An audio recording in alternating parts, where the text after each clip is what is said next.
Shalom kepada kita semua. Kiranya kita terus diberkati dalam kesehatan dan juga di dalam keluarga yang bahagia.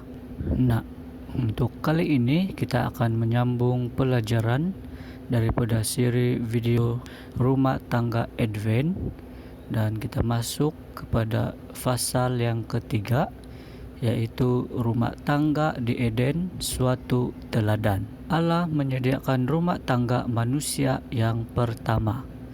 Rumah tangga leluhur kita yang pertama di Taman Eden telah disediakan oleh Allah sendiri. Setelah diperlengkapi dengan segala sesuatu yang dapat diinginkan oleh manusia, Allah berfirman, "Baiklah kita menjadikan manusia menurut gambar dan rupa kita." Tuhan kita berkenan dengan makhluknya yang terakhir dan yang termulia ini dan bermaksud supaya ia harus menjadi penduduk yang sempurna dari dunia yang sempurna. Tetapi bukanlah maksudnya supaya manusia itu kesunyian. Tuhan berfirman, "Tidak baik kalau manusia seorang diri saja. Aku akan menjadikan penolong baginya yang sepadan dengan dia." Allah sendirilah yang memberikan seorang teman kepada Adam. Allah menciptakan seorang penolong yang sepadan dengan dia. Seorang penolong yang sama dengan dia, seorang yang pantas menjadi temannya dan yang akan menjadi satu dengan dia di dalam cinta dan kasih sayang.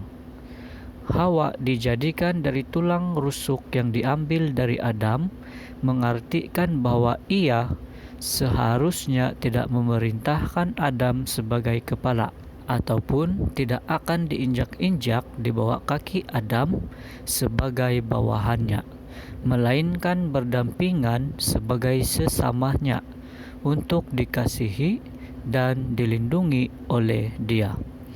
Bahagian dari seorang manusia, tulang dari tulangnya dan daging dari dagingnya. Hawa itulah dirinya yang kedua, menunjukkan persatuan yang erat dan perhubungan kasih sayang yang harus ada dalam perhubungan ini. Karena tidak pernah barang seorang juga pun membenci akan dirinya sendiri, melainkan dikenyangkan dan dipeliharanya. Sebab itu, seorang laki-laki akan meninggalkan ayahnya dan ibunya dan bersatu dengan istrinya, sehingga keduanya menjadi satu daging. Pernikahan pertama dirasmikan oleh Allah. Allah merayakan pernikahan yang pertama. Demikian perintah itu berasal dari Khalik Serwas sekalian alam. Pernikahan itu mulia adanya. Itulah salah satu karunia pertama dari Allah kepada manusia, dan itulah salah satu dari dua peraturan yang setelah Adam berdosa membawa sertanya ke seberang pintu gerbang Firdaus. Apabila prinsip-prinsip ilahi itu diakui dan diturut, maka pernikahan itu adalah suatu berkat. Pernikahan itu dijaga kesuciannya demi kebahagiaan bangsa manusia. Pernikahan itu menyediakan segala keperluan hidup sosial manusia, meninggikan sifat badani, kecerdasan dan moral manusia. Dia yang memberikan Hawa kepada Adam sebagai penolong telah melakukan mukjizatnya yang pertama pada suatu perjamuan nikah. Dalam pesta pernikahan di mana sahabat-sahabat, sanak keluarga bersukaria bersama-sama, Kristus memulai pekerjaan pelayanannya. Demikianlah ia mensahkan pernikahan, mengakuinya sebagai peraturan yang dia sendiri telah menetapkan. Kristus menghormati hubungan pernikahan oleh menjadikannya juga suatu lambang persekutuan di antara Dia dengan tebusannya. Ia sendirilah mempelai laki-laki, mempelai wanita ialah jemaat. Kepada Dia yang telah dipilihnya, Ia berkata, bahwasanya amat eloklah engkau, hai adinda, amat eloklah engkau. Segala kebutuhan disediakan. Adam dikelilingi dengan segala sesuatu yang diinginkan hatinya. Tiap-tiap kebutuhan disediakan.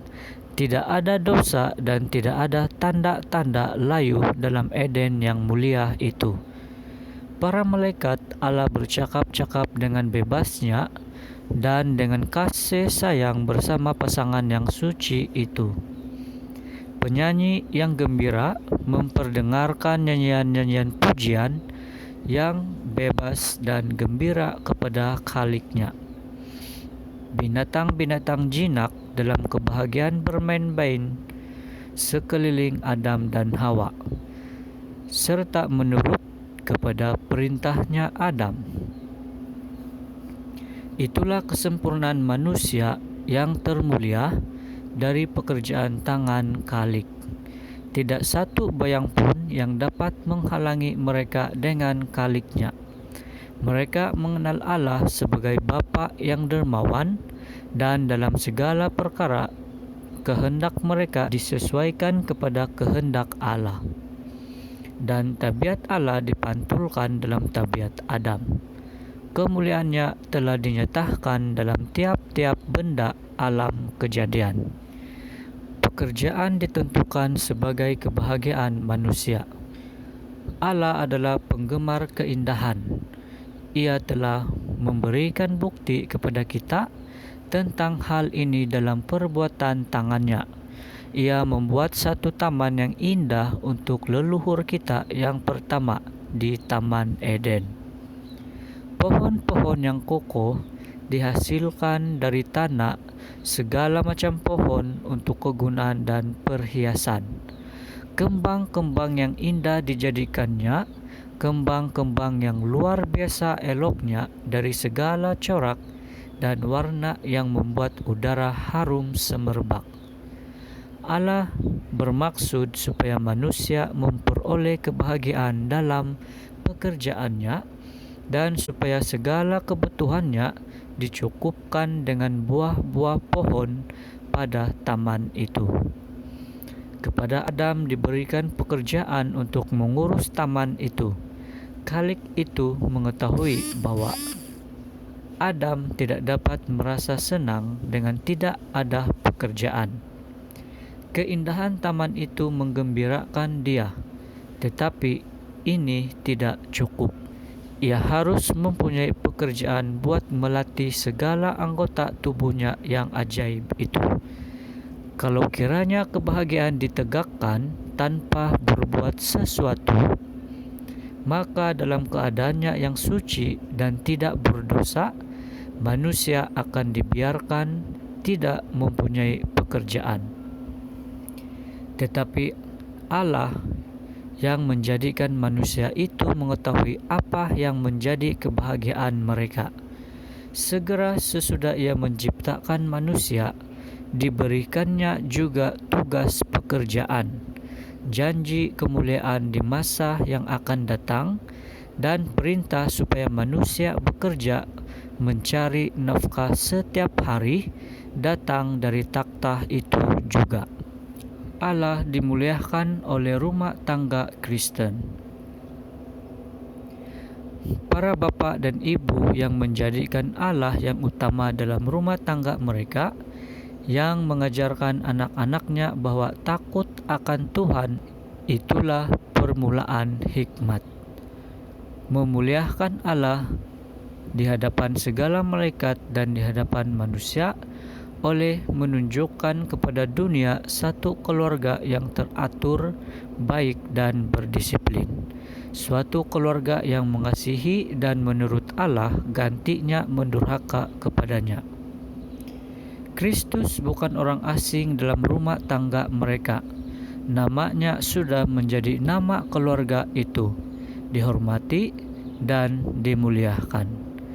Para malaikat bersuka dalam suatu rumah tangga di mana pemerintahan Allah berkuasa sepenuhnya, dan anak-anak diajar untuk menghormati agama, Alkitab, dan Khalik mereka.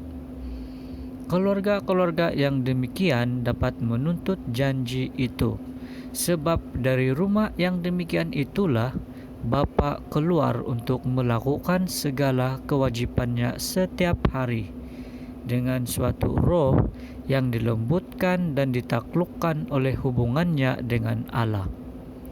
Hadirat Kristuslah yang dapat membuat pria dan wanita berbahagia. Segala air kehidupan yang biasa dapat diubahkan oleh Kristus menjadi air anggur dari surga.